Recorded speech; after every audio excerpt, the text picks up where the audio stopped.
7절로부터 10절까지 보도록 하겠습니다. 야고보서 5장 7절에서 10절까지의 말씀 봅니다. 그러므로 형제들아 주께서 강림하시기까지 길이 참으라. 보라, 농부가 땅에서 나는 귀한 열매를 바라고 길이 참아 이른 비와 늦은 비를 기다리나니 너희도 길이 참고 마음을 굳건하게 하라. 주의 강림이 가까우니라. 형제들아 서로 원망하지 말라. 그리하여 심판을 면하리라. 보라, 심판주가 문 밖에 서 계시니라. 형제들아 주 이름으로 말한 선지자들을 고난과 오래 참을 본으로 삼으라. 아멘. 6월은 기다림에 관한 말씀을 우리가 나누는데요. 오늘 7절과 8절 우리 다시 한번 보겠습니다. 그러므로 형제들아 주께서 강림하시기까지 길이 참으라. 보라, 농부가 땅에서 나는 귀한 열매를 바라고 길이 참아 이른 비와 늦은 비를 기다리나니 너희도 길이 참고 마음을 굳건하게 하라. 주의 강림이 가까우니라. 이렇게 말씀을 하십니다. 이른 비와 늦은 비를 기다리는 농부들과 같이 참으라, 길이 참고 기다리라 하는 말씀을 합니다. 농부가 시간을 들이고 노력과 그리고 재료를 다 쏟아부어서 지극정성을 해도 병충해를 맞이하거나 폭우, 폭염, 폭풍 때문에 농사를 망치는 일이 언제 일어날지 모릅니다. 그래서 농사를 망치면 하늘이 노했다 이런 속담이 있는 것처럼 농사가 잘 되고 안 되는 일은 우리 하나님께서 도와주셔야 가능한 일입니다. 그래서 한 해 농사가 잘 되고 하는 것은 농부들에게는 정말로 절박한 문제가 되는 것이고, 그렇게 해서 소출이 있어야 자신들의 삶을 영위해 갈 수 있는 것이죠.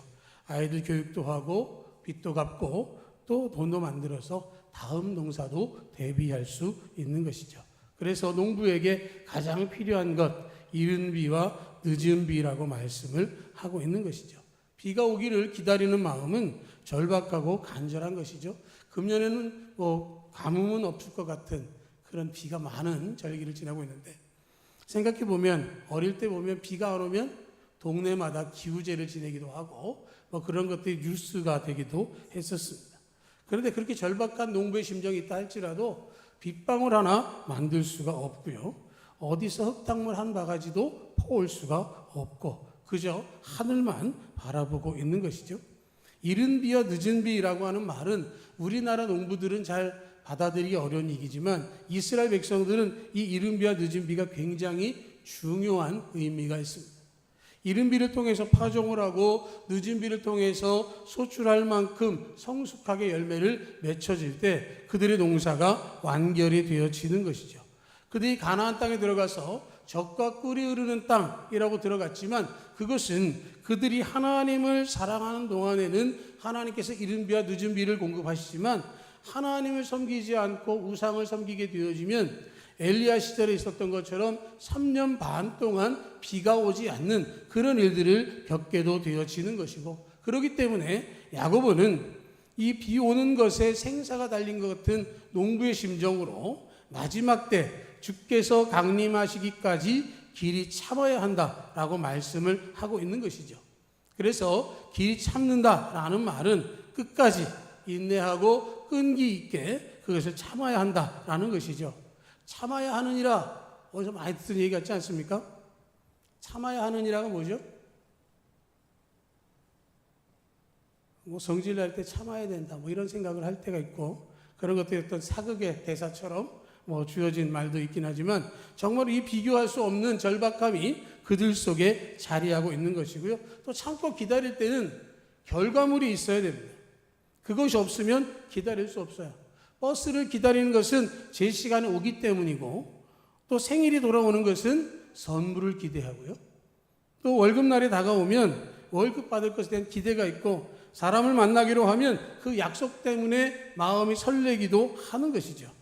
누가 7월 1일 날 100만 원 줄게 라고 얘기를 하면 그 약속을 여러분 얼마나 기대하시겠습니까? 누구도 줄 생각이 없나 봅니다.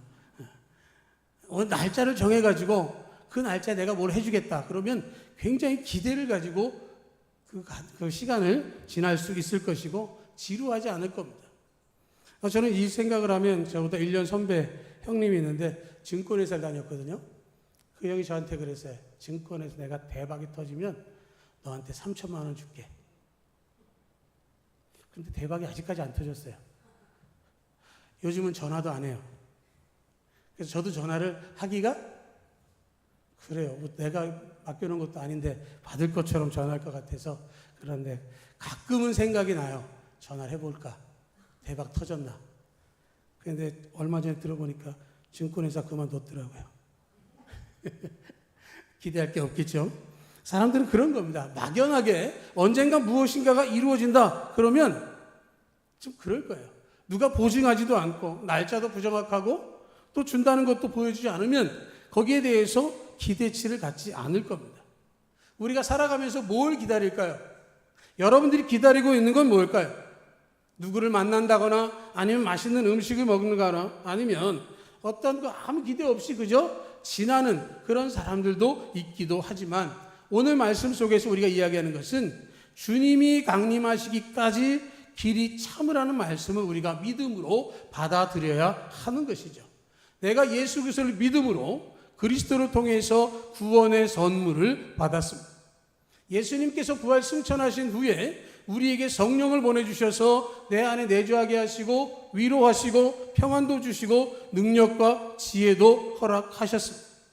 우리가 신앙생활한다라고 하는 것, 믿음을 갖는다라고 하는 것은 예배하는 것이 기다려지고 말씀을 읽으며 하나님의 음성을 듣기를 기다리고 구별된 기도의 시간을 갖고 하나님 앞에 나와서 찬양하고 이런 모든 것들이 우리들 가운데에 샘솟듯이 일어나야 하는 것이고 그렇게 할 때 하나님께서 약속하신 것을 우리가 누릴 수 있게 되어지는 것이죠. 주님이 강림하신다라고 하는 말씀은 주님께서 우리를 하나님 나라에 불러들이신다는 말씀이기도 합니다. 우리가 참고 기다리는 데 있어서 부족함이 없도록 더 크고 풍성하게 그 믿음의 열망이 자라나게 해야 된다라고 하는 것이죠. 하나님 나라를 향해서 그 소망을 갖는 것은 절박한 농부의 심정과 같을 것입니다. 성경은 그날이 속히 임할 것이라고 말씀을 하셨습니다. 그날이 임하는데 도적같이 임한다라고 말씀을 하셨습니다. 그런데 많은 사람들이 긴장감이 없습니다.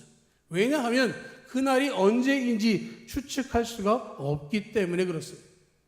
정해져 있지 않고 눈에 보이지 않고 당장 내가 취할 것이 특별히 없는 것 같아서 참고 기다리는 것에 대해서 제대로 할 수가 없는 것이죠. 하나님 나라에 들어가면 상급이 주어진다고 말씀을 했습니다.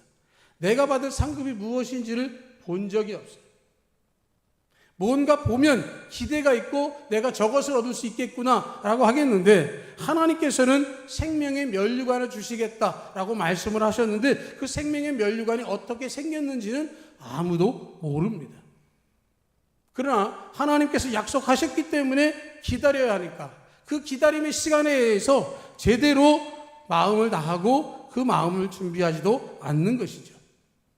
내가 무엇을 주겠다라고 하는 게 정해진 시간에 분명하게 내게 보여지면 많은 사람들이 기대를 갖고 함께 하겠지만 그렇지 않을 때에는 그 방법이 되지 않는 것이죠. 하나님께서는 구체적으로 우리에게 보여진 것이 아니라 우리 안에서 하나님을 사랑하고 예수님을 믿고 성령과 동행하며 기다리기를 명하셨습니다. 그렇게 할 때에 하나님께서 우리에게 은혜를 베푸시겠다라고 말씀을 하셨습니다. 8절을 보면 너희도 길이 참고 마음을 굳건하게 하라. 주의 강림이 가까우니라. 강림하시기까지 길이 참고 기다려고 하신 그분이 주님의 강림이 가깝다라고 말씀을 하시니까 그 시기가 분명히 다가오고 있습니다. 우리에게 가까이 오고 있는데 그 날이 언제인지 알 수가 없어요. 예수님도 말씀하셨죠. 그날과 그때는 오직 아버지께 있습니다. 그렇기 때문에 그날이 가까워오는 것은 당연한 것이죠. 하루하루 시간이 지나기 때문에 다가오는데 구체적인 날짜가 지정되지 않았기 때문에 조금 막연해지기도 하다라는 것이죠. 그러다 보니까 처음에 가졌던 신앙의 열정에서 조금 신앙의 연조가 깊어질수록 그냥 현상 유지하는 것만으로도 충분하다는 생각을 할 때가 많이 있는데 그것에 대해서 이 야고보 사도는 농부의 심정을 가지라는 말씀을 하고 있는 것이죠. 이른 비와 늦은 비가 오지 아니하면 파종도 되지 않고 추수도 할 수 없는 그런 절박함을 갖고 주님이 오시기까지 내 신앙의 농사를 영적으로 이른 비와 늦은 비를 기다리는 마음으로 주님을 기다리라고 말씀을 하고 있는 것이죠. 그때가 되어지면 풍성한 열매를 맺게 하시겠다라는 말씀을 하고 있습니다. 그때가 되기 위해서 시편에 말씀하고 있는 것처럼 눈물을 흘리며 씨를 뿌리는 자는 기쁨으로 단을 거둔다고 말씀하셨습니다. 내가 뿌리는 씨앗을 통해서 그 씨앗을 뿌리는 시간은 힘들고 어렵지만 그 과정을 통해서 농사를 열심히 지을 때에 그 소출을 만나게 되어지면 기쁨으로 그 단을 거둬들이게 된다라고 말씀하고 있는 것이죠. 단을 심는 사람은 없습니다. 씨를 뿌립니다. 씨가 자라서 한 단이 되어지는 것이고 그렇게 해서 30배, 60배, 100배로 결실할 수 있다는 것이죠. 그래서 말씀하시기를 씨를 심는 자에게는 그러한 결실의 축복을 주시겠다고 말씀하기 때문에 주님의 강림이 가까우니 그 신앙의 농사를 쉬지 않고 그 마음을 가지라는 말씀을 하고 있는 것이죠. 주께서 강림하시기까지 길이 참고 기다려야 할 이 말씀이 우리의 소망이고 목표가 되어집니다. 우리의 삶이 순간순간 돌아보면 쉽지 않습니다. 하루를 시작하고 하루를 지나는 일이 너무도 버겁고 어려울 수 있습니다. 그러나 주님이 오셨을 때에 우리를 불러주시고 우리의 기다림을 칭찬하시고 하나의 나라로 인도하신다고 한다면 그 음성 앞에 우리가 기다릴 수 있어야 하는 것이죠. 그러면서 이야기하시기를 길이 참고 기다릴 소망과 권면을 통해서 9절의 말씀을 합니다.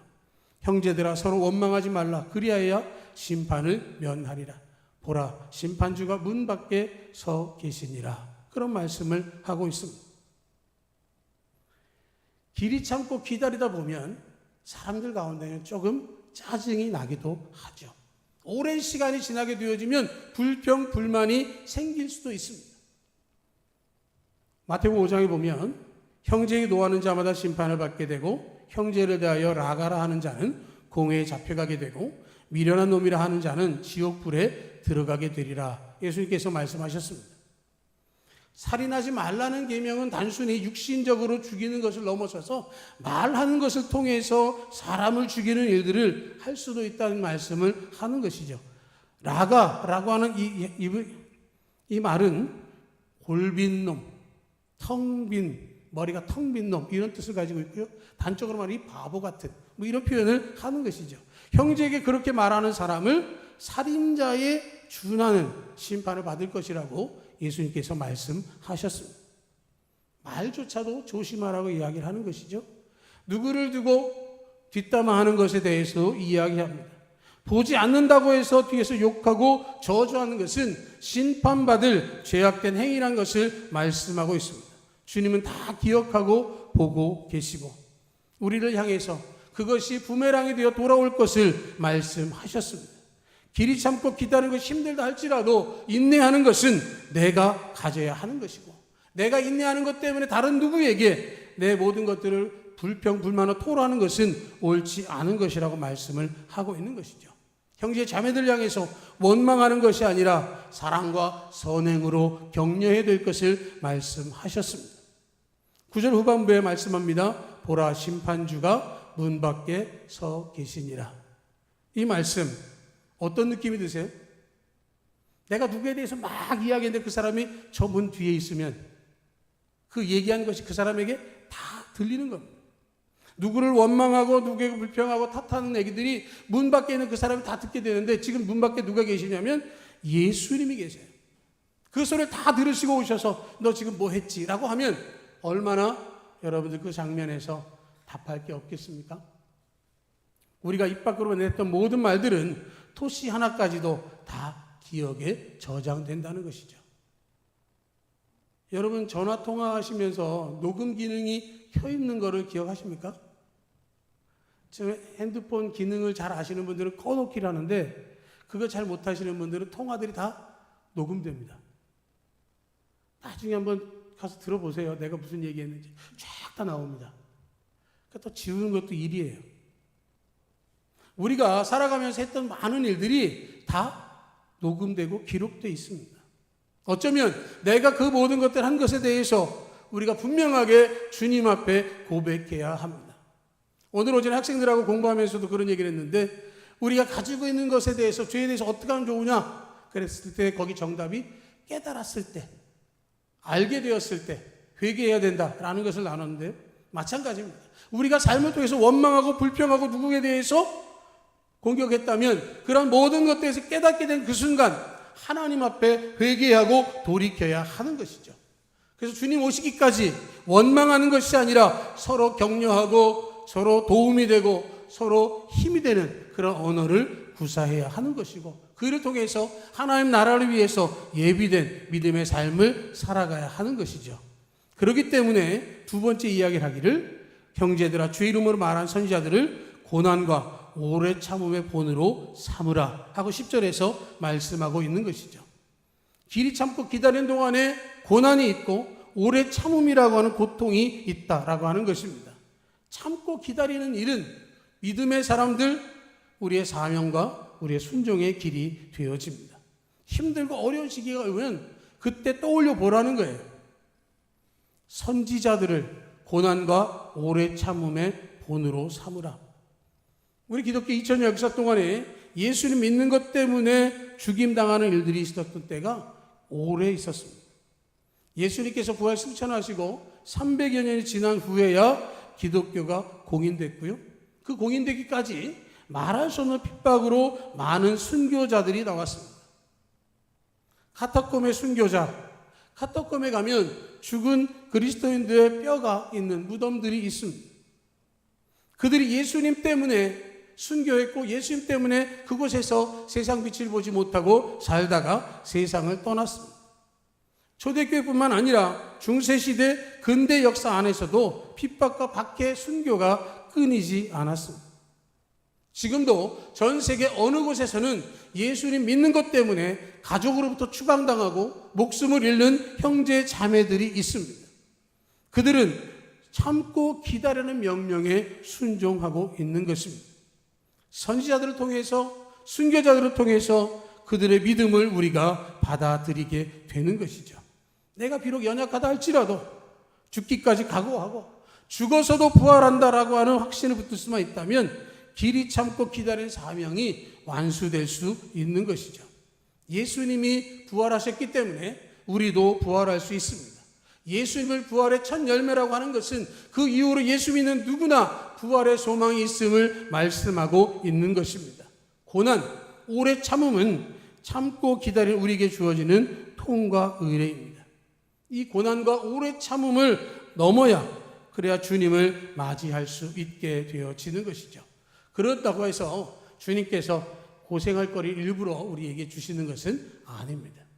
열매를 맺게 하기 위해서, 영생 복락을 누리기 위해서, 우리의 믿음을 시험하기 위해서 오래 참도록 말씀하고 있는 것이죠. 그렇게 되어질 때 하나님께서 우리에게 승리를 허락해 주시는 것이죠. 11절을 보면 보라 인내한 자를 우리가 복되다 하나니 너희가 욥의 인내를 들었고 주께 주신 결말을 보았거니와 주는 가장 자비하시고 긍휼히 여기시는 이시니라. 그런 말씀을 합니다. 여러분 여기에서 누구의 이름이 있습니까? 욥이 있습니다. 여러분 욥기를 기억하십니까? 욥의 삶을 하루아침에 10명의 자녀가 목숨을 잃었습니다. 모든 재산을 빼앗겼습니다. 자신의 몸에도 질병이 들었습니다. 차라리 원망하고 죽어라 하는 아내의 원망도 들었습니다. 그러나 욥은 하나님을 원망하지 않았습니다. 빈 몸으로 왔으니 빈 몸으로 가는 것이 마땅하고 이 모든 것이 하나님이 하신 것이라고 한다면 자기는 그것을 받아들이겠다라고 하는 고백을 하게 되어집니다.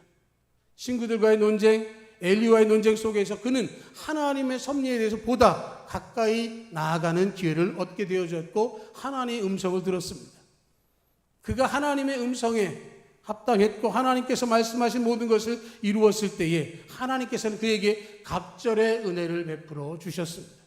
그의 모든 소유가 2배로 늘어났고 자녀도 회복되어졌고 아내도 돌아왔고 그는 4대를 보며 그의 인생을 마무리할 수 있었습니다. 우리는 욥의 고난에 대해서 너무도 잘 압니다. 욥이 겪었던 일들을 너무도 잘 알고 있습니다. 길이 참고 오래 기다린 그의 모습을 우리가 보면서 그것을 통해서 결말을 우리도 누릴 수 있을 것을 기대하고 있는 것이고요. 또 이것을 뒤집어 이야기하면 그렇게 되기까지 하나님께서 우리를 기다려주고 계신다라고 하는 것이죠. 하나님께서 우리가 회복하기를 원하고 계십니다. 하나님 음성 앞에 온전히 순종하고 그 길을 걷기를 기대하고 기다리고 계시는 거예요. 사람 같으면 3-4번이다 라고 끝낼 겁니다. 그런데 하나님 그렇게 하지 않습니다. 하나님께서 수없이 기회를 반복적으로 우리에게 허락해 주십니다. 심판의 말씀을 하신다고 해서 심판을 바로 행하지 않으시고 기회를 또 주세요. 아합이라고 하는 왕은 이스라엘을 우상 숭배하는 나라로 만들었습니다. 바알과 아세라 850명의 선지자를 세워가며 이스라엘 전역에 우상을 세우고 신당을 세웠고 믿는 사람들을 핍박하고 죽이기까지 했던 사람이었습니다. 그런데 그 아합이 하나님이 심판의 말씀을 듣고 그가 베옷을 입고 돌이켰더니 하나님께서 그의 심판을 면해 주셨습니다. 하나님께서 그렇게 참고 기다려 주시는 거예요. 우리가 우리의 죄악에서부터 돌이킬 수 있도록 기회를 주시고 믿음의 길에서 이탈했던 사람들이 다시 믿음의 길로 돌아오기를 기다려 주시는 것이죠. 우리가 연약하고 성숙하지 못하고 죄악에서 헤어나지 못한 어리석음 가운데 있음을 아시기 때문에 우리에게 한 번 더 참고 또 참아 주시는 것이죠. 사도 베드로가 말하고 있는 것처럼 주의 오심이 곧 오시지만 그래도 주님이 그 오심을 미루시는 것은 한 영혼이라도 더 구원받게 하기 위해서 그러신다고 말씀을 해 주었습니다. 우리가 믿음의 길을 걷는 데 있어서 내가 인내하고 내가 참는 것도 중요하지만 우리 하나님께서 우리를 참아주고 계시다는 사실을 우리가 분명히 기억해야 합니다. 인내하는 자가 복된데 그 인내하는 자가 욥의 인내의 결말을 보았다고 한다면 그것을 기대한다면 너희가 어떻게 참고 기다리지 않을 수 있겠느냐 말씀을 하고 있는 것이죠. 몇 월 며칠 몇 시에 오신다라고 정해진다면 어쩌면 우리는 더욱더 당황할지도 모릅니다. 다미선교라고 하는 선교를 통해서 방송국이 카메라를 동원해서 주님이 오시나 하고 찾아왔지만 주님은 오시지 않았습니다. 그 장면을 보면서 많은 사람들은 그들의 예언이 잘못된 것에 대해 지적을 했지만 더 큰 은혜는 그럼에도 불구하고 주님은 우리를 위하여 지금도 기다리고 계시고 오실 준비를 하고 계신다라고 하는 것이죠. 하늘나라에 우리들이 거할 처소를 예비하고 계시고 우리가 실수하고 넘어지고 쓰러질 때마다 우리를 위하여 하나님 보좌 우편에서 우리를 위하여 간절히 기도하고 계십니다. 우리를 불쌍히 여기시고 우리를 사랑하시며 주님이 오실 그날에 대하여 우리가 두려움이 아니라 기대를 가지고 소망을 가지고 참을 수 있기를 분명히 원하고 계시고 우리를 위해서 중보하고 계신 것이죠. 주께서 강림하시기까지 길이 참고 기다린 이 일이 여러분들을 향해서 하나님의 자비와 긍휼이 여러분들을 향한 인내와 오래 참음의 역사가 항상 있어지길 바라고 그 길을 통해서 여러분 인생 가운데에 신앙 가운데 생명으로 주님만을 바라고 나아갈 수 있기를 주의 이름으로 축복합니다.